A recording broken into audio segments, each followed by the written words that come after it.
Hi, welcome to Love Saranghae with Peter and Andrea. In the next 30 minutes, we'll take you on a journey into the exciting world of entrepreneurship, relationships, and the secrets behind achieving that coveted glow. Are you ready? Let's go.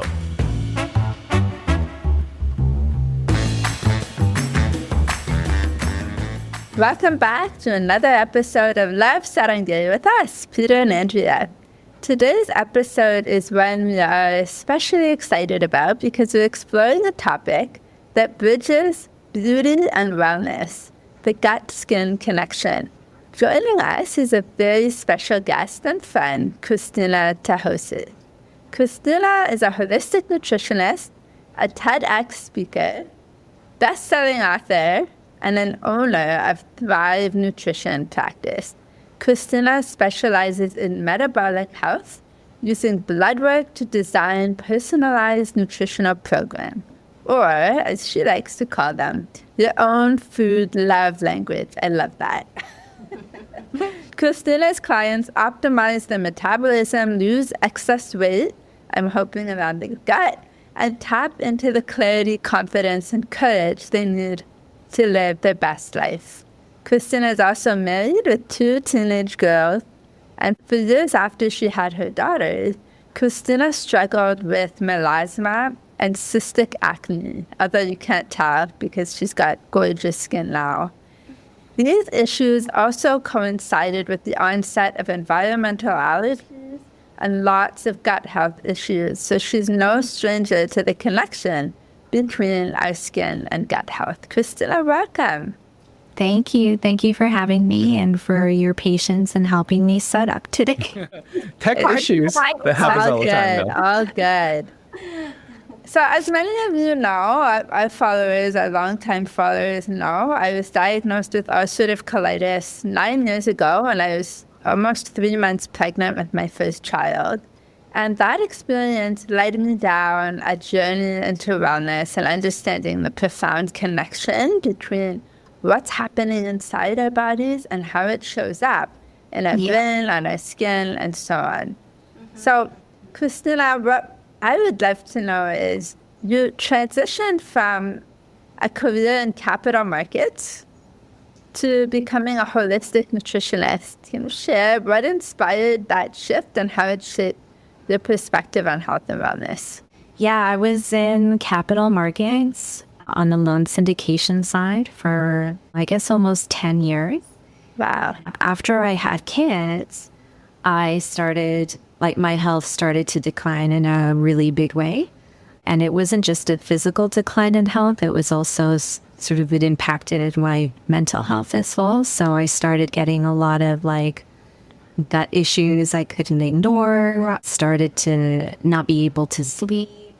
I started to feel really anxious all the time and get a lot of environmental allergies I never had before. So suddenly, I was allergic to dust and dust mite, which was crazy. I'd never been allergic to that before. And in combination with all that, I was getting the cystic acne. I had really bad melasma after I had the girls. And so, there was a lot that was impacting my health. And when I went to the doctors about it, they were like, oh, well, you can take this antihistamine for your allergies, and you can take this to sleep, and you can take this for your cystic acne, and you can. So I was kind of put a Band-Aid on all of those symptoms and forget about root causes. Exactly. And it was just one of these things. I was like, oh, I'm being medicated for a lot of stuff.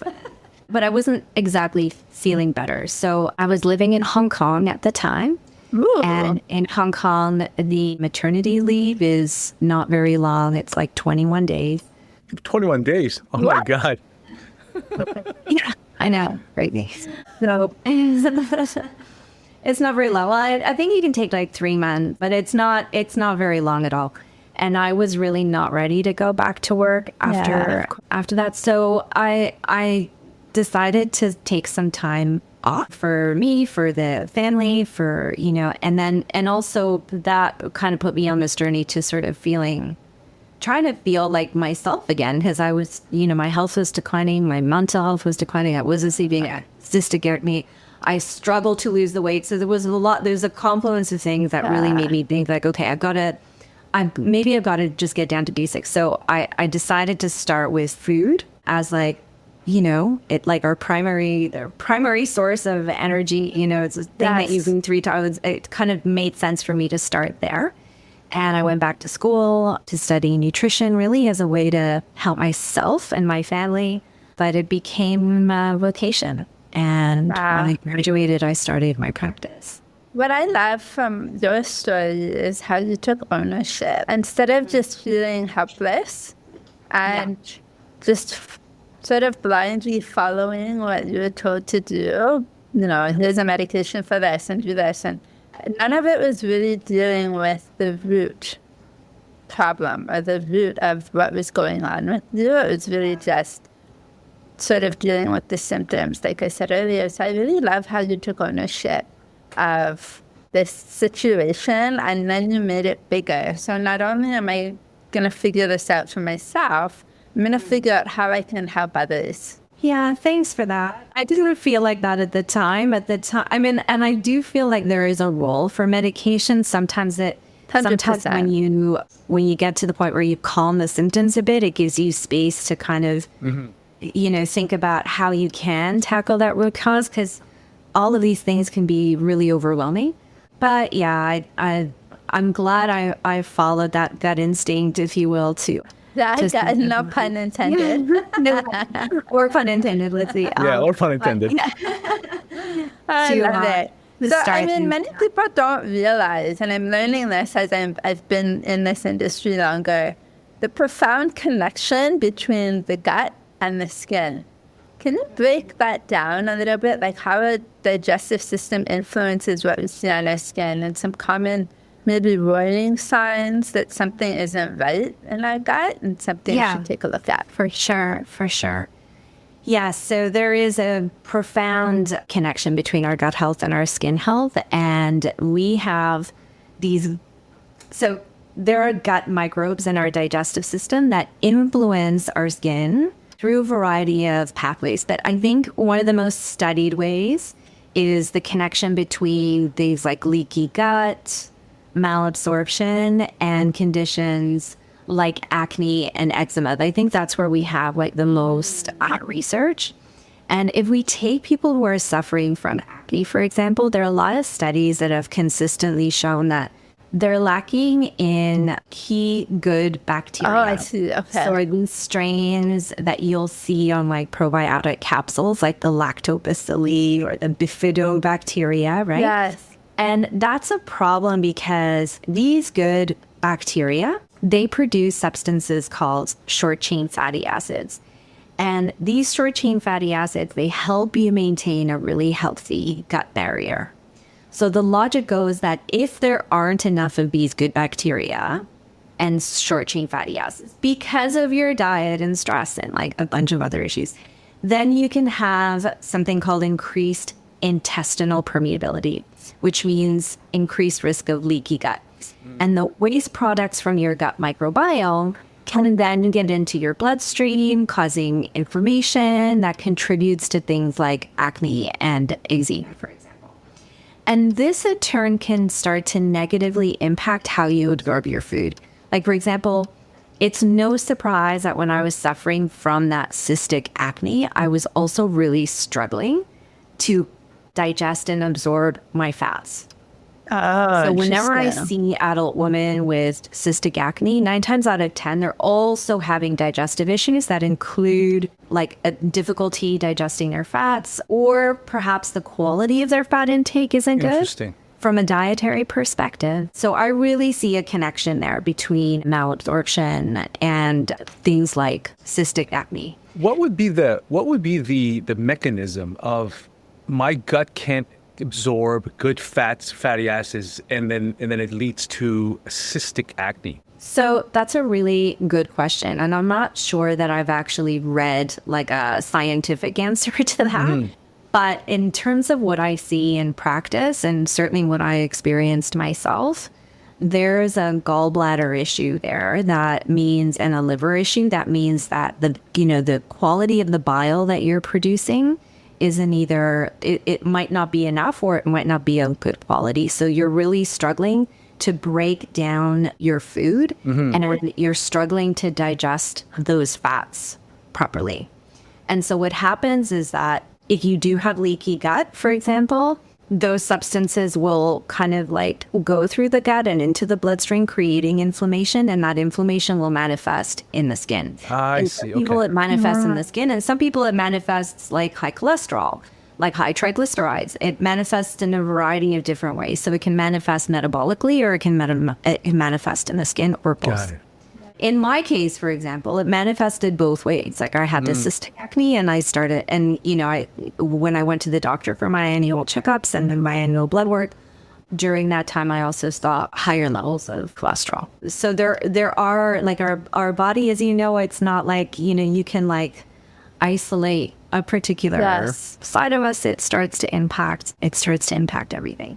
And then all of these issues start to impact your skin microbiome composition. That's right. So we won't just have like our gut microbiome, we have our skin microbiome. And then microbiome, like simply put, it's just a community of like little microbes that live in a particular space. Some live in your skin, some live in your gut. And like your gut, your skin is home to a lot of these microbes. And research does suggest that the short chain fatty acids produced in your gut bacteria influence what bacteria grows on the skin. By what mechanism, I'm not sure I can explain it to you. And because I think it's understudied and we don't have a lot of research in terms of like how that is, but there is a connection there. And so in terms of like answering that second half of your question, which is like what signs are there that something isn't right in your gut? See, like if you have an occasional digestive symptom, that's not anything to worry about, Right. But if you have like chronic symptoms, which are pain points for you like weekly or daily, then that is an issue that is causing inflammation and needs to be addressed. So some of these issues can include like if you're feeling bloated every day, or if you have like gas every day and that's coming out in terms of like tooting or burping like a lot daily. If you have like cramps, if you have abdominal discomfort after your meals, if you have diarrhea or constipation, or you're alternating between both, which is really common. If you have bad breath, also, right? I mean, it could be because you haven't gone to the dentist, but it could also be because of the microbiome in the mouth, right? I will say that I noticed that in myself when I was, like just a few months ago, I had a really bad colitis flare. And I noticed that even after I brushed my teeth, my breath still didn't smell good. Like I could feel that it wasn't, or it would turn bad quickly. And I didn't like how it tasted. So it was, I think that for me was the gut connection right there. Yeah, I think what's important as listeners will probably get by now is that everything is connected, right? Yes, Like yeah. So it's like, you have a gut issue. It's not just simply look at the gut, or you have a heart issue, not look at that. Everything is connected. Everything is connected. Yeah, everything is holistic here. So that's one thing I think we should just simply take note of as we move forward here. For sure. Right. And as I said, like when I was really suffering from those gut issues and from the skin issues, it wasn't also like, now looking back, it's not surprising as well that I was having trouble sleeping, that I had chronic fatigue, that I was starting to develop like difficulties in like tolerating food like foods that had gluten. And, I had all this weight gain from my pregnancies, and I really, really struggled to take it off. So, generally, if you're looking at the skin and you're looking at issues, there are other cofactors there, and there are other symptoms, which, again, when you go to Western medicine, unfortunately, we try to silo these into different categories, but it's all connected. 100%. So for those of our listeners who have common skin issues, I should say common but not normal skin issues like eczema, for example, what are some gut-related factors that they should consider first, or where should they start in figuring out how to heal? Stop eating junk food, that's what I say. Garbage and garbage. I wish it was that simple. But after what I've been through, like I eat very, very healthy. I eat a very clean diet. And I still have this. And I would argue that I was quite healthy before this happened. Yeah. But I don't think it's that simple. What would you say? It isn't that simple. And I do think that, in some cases, there are nervous system and stress related factors. And I feel like as a nutritionist, let me speak to the nutritional factors related to gut health. And if we take acne as a sign of inflammation, right? Like as a sign of your body saying, hey, Cristina, I'm not happy. Yeah. Yeah.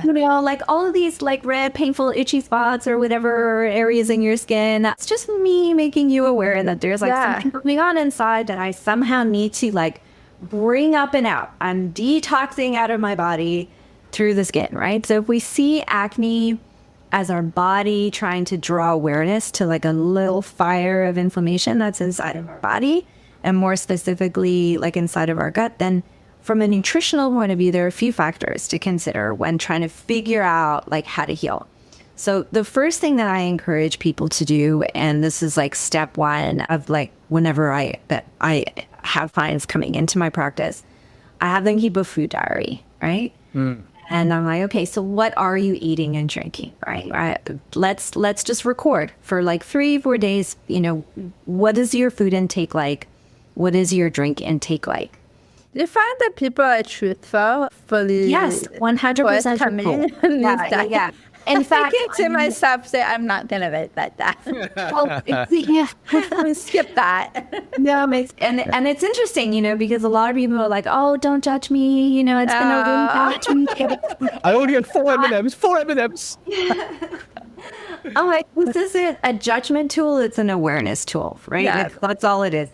But what I like to do with that food diary in terms of like skin health is I like to break it down in terms of like, okay, where's the antioxidant potential, right? So where's the vitamin C and all of the good antioxidants that we need, for our skin, all that vitamin C, that we need for our skin that's so popular in a lot of skincare products, or vitamin A, vitamin E, like where is that coming from in the diet?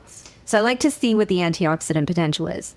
I also like to see what the fiber potential is, right? Yes. You to be able to like trap all the toxins in our poo so we can usher it out. Yes. And I also like to see what are your fats look like? What is the fat intake like? Is the fat intake coming from healthy sources like Olive oil. Yeah. Olive oil, right? Exactly. Avocado. Or is it coming in from like canola oil and a refined baked good that you're buying from like, the bakery section of this Costco?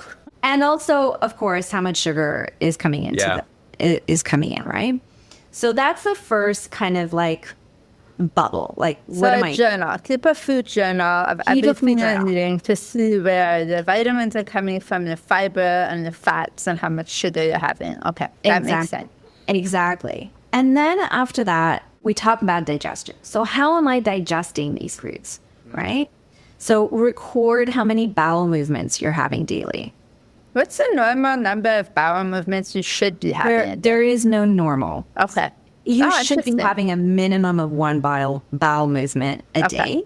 But you can still be constipated if you are just having 1 bowel movement. Like if you're having a bowel movement and it's like tiny, big, and it doesn't look like the sausage with a pointy tail, and it's not brown. You know what? We're having this conversation, and I'm smiling because my son would love this because he talks about poop every day. We shut him down. Please don't talk about poop at the dinner table. And he's like, why not? And we have to talk more about let's talk poop. And what it looks like. And I'm gassed when people are like, oh, look at my poo. I'm like, I love it. Don't look at your poo. I love it. And this is really important if you're having acne, for example, but you have to look at your poo. What does it look like? Do you see food bits in your poo? Right? That could signal that you're not absorbing your food properly, that you're not absorbing your food properly. Are they slimy poos? Are you standing up and wiping your butt and trying to get it clean? This is important. This relates to fat malabsorption, right? So this could indicate that there's too much fat in your interesting. diet, or you're not absorbing it properly, or, it could be a main culprit behind that adult hormonal cystic acne that is. Or are they thin poos? Are they like these little tiny, little thinny poos instead of like chubby sausages, right? Which could indicate maybe a lack of fiber, or perhaps it could indicate a food intolerance.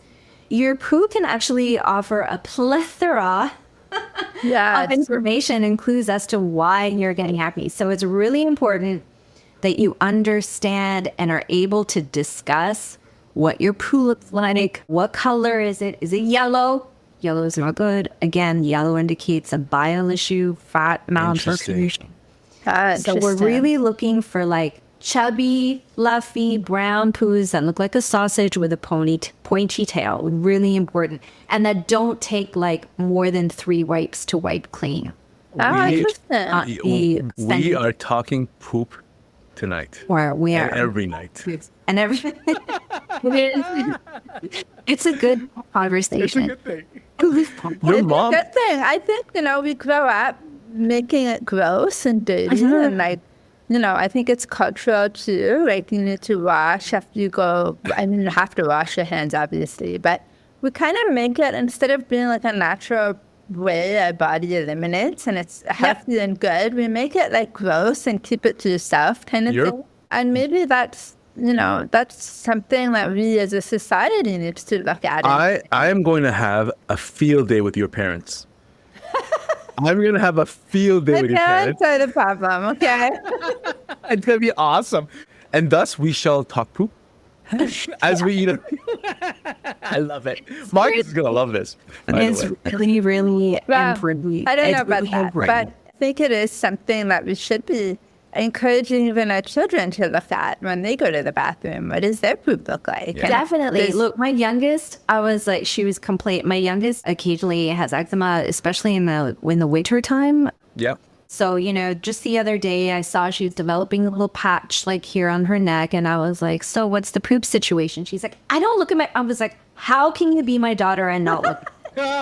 You have please. Wait, stop right there. This is your father's When I ask you, I want you to be able to answer the questions. Yes. Oh, she's so lucky. She doesn't know it yet, but she doesn't know how lucky she is to have you as her mom. Oh, well. Yeah, so she's great. really not on that yet. Like you can solve so many things with just understanding the poop. But Cristina, so in North America then, like in a society that, we all agree is probably over processed in almost everything, is there even a chance for us to eat healthy and eat well without having to go to Italy and live there or Spain or something like that? Because, when we go up there, our food and our body, it's amazing how the change happens. Come back and it's the same old story. How do we overcome this barrier? I think, first of all, my parents are from Spain, and we travel. We go to Spain a lot to see them, and I honestly, I think the Mediterranean diet is a bit of a miss. Okay. Oh, interesting. Well, no, the Mediterranean diet is very good for you. Like if you're having sardines and fresh vegetables and, it is. On paper, it's full of antioxidants and full of healthy fatty acids and everything that you need in order to have wonderful skin and good gut health.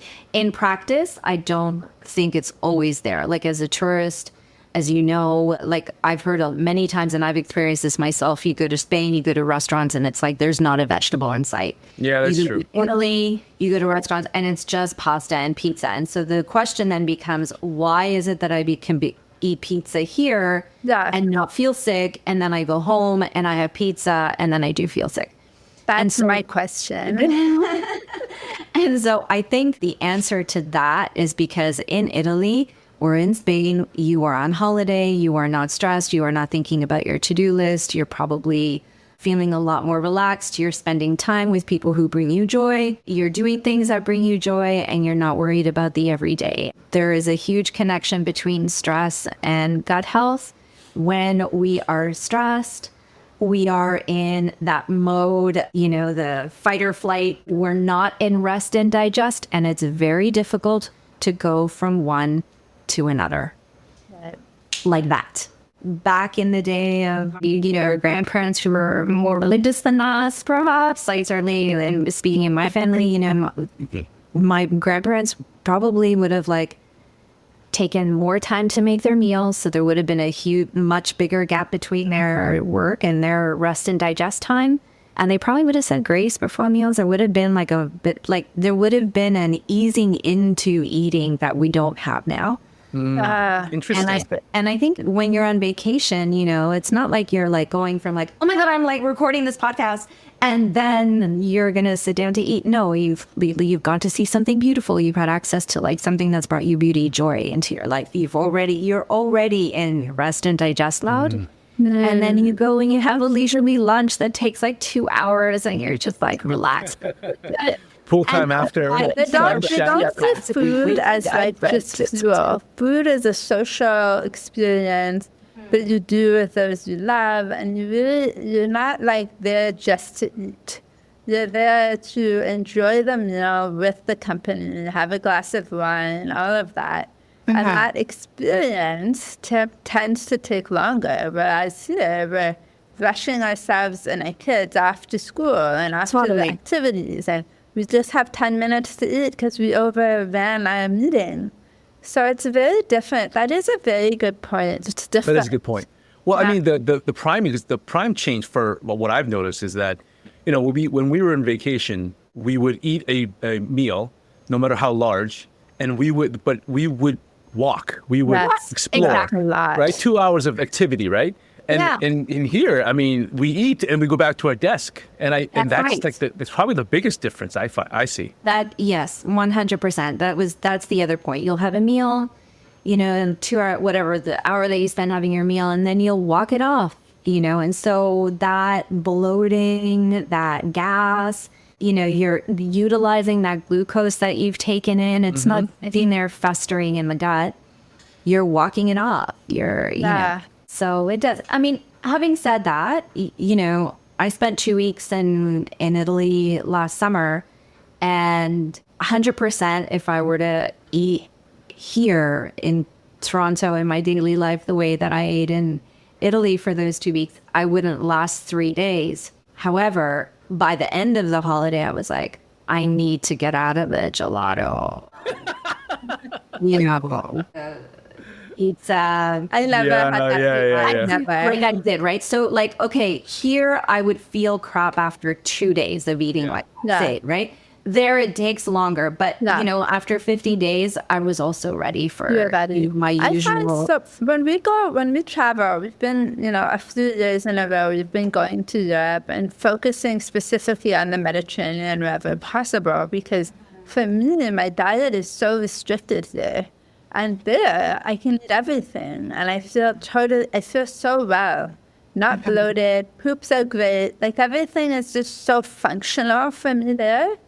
And I keep saying, it's my 2 weeks a year, 3 weeks a year that I can live and I truly enjoy with my family, because they'll go have ice cream and I'll just go with them, but I'll watch them eat. I won't have any, because ice cream, one bite would be bad for me. Gelato, ice cream, it doesn't matter. So I was curious about that. And what is the difference? Like, is it the way they're treating the crops? Is it the way that do they typically cook with olive oil as opposed to canola oil? Like, Europe does have higher quality food standards than we do, 100%. And, the wheat that they use is different. Absolutely, there are those differences. But I do feel the higher, we do spend longer in rest and digestment when we are. That makes sense. That I agree. Holiday. We spend more time on our feet, walking. We spend more time in the company of people we enjoy. That's true. That's true. Everything moves faster. So, Cristina, I guess this makes a good transition to my next question. What's the biggest misconceptions you've encountered between nutrition and skincare? What's something that you found to be interesting? I think the biggest one and the most basic one is that you can do skincare without nutrition. And I mean, I see this more within months we're tackling teeth acne, for example. the lowest hanging fruit is to go to Shoppers Drug Mart and get the anti-acne. Yeah, benzoyl peroxide. Yeah. Yeah. And most people stop there, right? And then when things don't Agreed. improve enough, then they go to the doctor or the dermatologist for a stronger skincare solution. You're right. But the reality is that gut health and skin care, I hope, as is becoming clear in our discussion, is really that, gut health should be considered as a foundational step to be taken alongside whatever you're doing on the skincare front. And I do understand that with teens, having two myself, it's very difficult to get them to change their nutrition. Yeah. And I think that creates an over-reliance on over-the-counter skincare and pharmaceutical options, which can help manage the problem, but don't really solve it.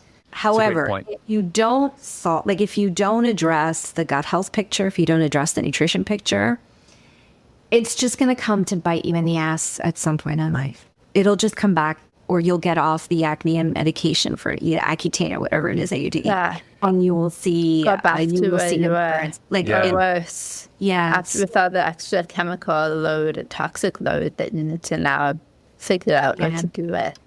I mean, it's an interesting subject because isotretinoin, which is the pharmaceutical name for Accutane, has been linked to suicidal thoughts. So there is a direct connection between the dosage of Accutane, how long you've been on it, and the number of suicides that happen. And it's a documented relationship. So isn't it better to just take a look at what foods we're eating? Take a look at the poop and try that first instead of getting a dose of multiple doses of spirolactone and Accutane, adapalene, which is like the three chemical concoction that most dermatologists will prescribe when you have severe, especially cystic acne, is those three, and they're terrible for you.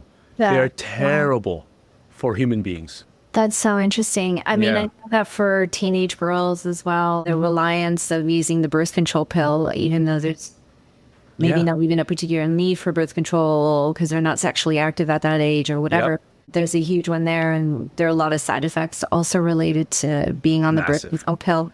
So, yes, the issue is that I feel like as a society also we're so overwhelmed, right? That it's easier to just take a pill if we can.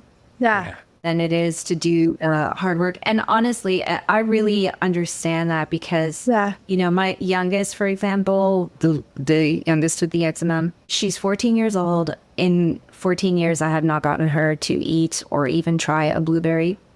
Oh, really? Very difficult. It's very, I understand picky eaters, picky children. And then you get into the teenage years where, mom and dad don't know anything. They're, I only know the right answer for me. Yeah. Parenthood. I'm not. No, but you're not alone though, Cristina. You're not alone. I mean, I was born in South Korea.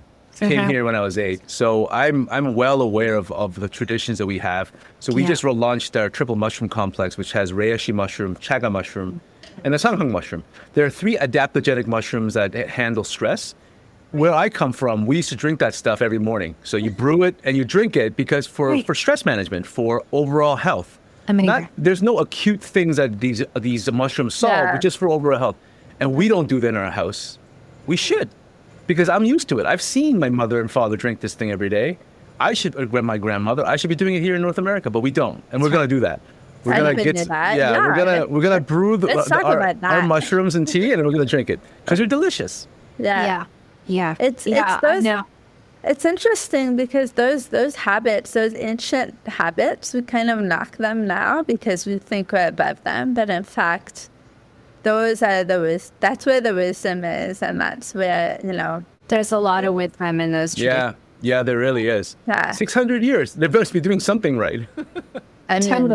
Totally. I mean, can you share, Cristina? I mean, I feel like I could talk to you for hours because you have so much information, and it's sadly not readily available. Like, you really have to look. And you have to be open to receiving an alternative perspective. And you have to also be prepared to do the work. These things it's not a pill. You can't take a pill and be better tomorrow and go back to normal. it takes months, sometimes years, to heal a gut that has been overly inflamed for so long. Totally. So what would be some actionable steps, tips, foods to incorporate into a diet that promotes healthier, glowing skin for the average person who may not know what's going on and they're just starting to dabble into this world? Okay, so I think the first thing is water. A lot of people throw a lot of money at their skin, which makes sense, but water is like free, and it is the number one, like, easiest, cheapest thing that you can do to improve the quality of your skin, the quality of your gut health, the quality of your brain function, like literally everything. I'll tell you, on the days that we do podcast, I don't drink enough water, and at the end of the day, I can see it in my face. 100%. It's observable. Honestly, I don't go anywhere. Yeah. Literally, like, my family teases me. Oh my God, you're taking a wow. That's what I've been Because you know what? When you ask me for water because you're thirsty, I'm not going to give it to you. That's hard. I'm like that. I ask my husband. I love it. I don't, when I don't share my water. I love it. I take it anyway. Yeah. Okay, so water is number water. one, So and it's number easy, one. it's accessible. You can do it. There's no excuses. Water. Okay. Yeah. I tell everybody to drink half their body weight in water. So if your listeners are thinking like, okay, how much water? You take your body weight, say you're 150 pounds, you divide it by 2, that's how many ounces you should be drinking. So if you're, say, 150 pounds, you should be drinking about 2 and some liters of water daily. Oh my God. That's the basic starting point, water. And then the next one that I really encourage is fiber, right? Yeah. There's a large body of evidence that indicates that a low fiber, high fat, Western style diet causes fundamental changes in the intestinal microbiome. What sources of fiber are some good examples?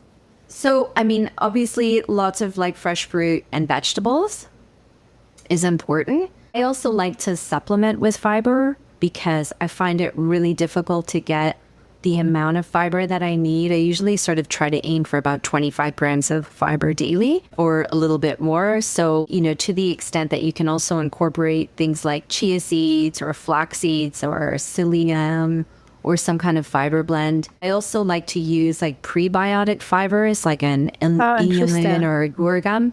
And Shoppers Drug Mart sells like a fantastic like soluble fiber for people with like IBS, and it's called like the FODMAP fiber. It's made by Weber. It dissolves really easily into your coffee, water. Like, it doesn't taste like anything. It doesn't change the texture of your food. So it's really easy. So I like to use a combination of all of these fibers in order to make sure that I'm really trapping toxins in my poo so that I can ush it out of the body and detox the bowels. I like that.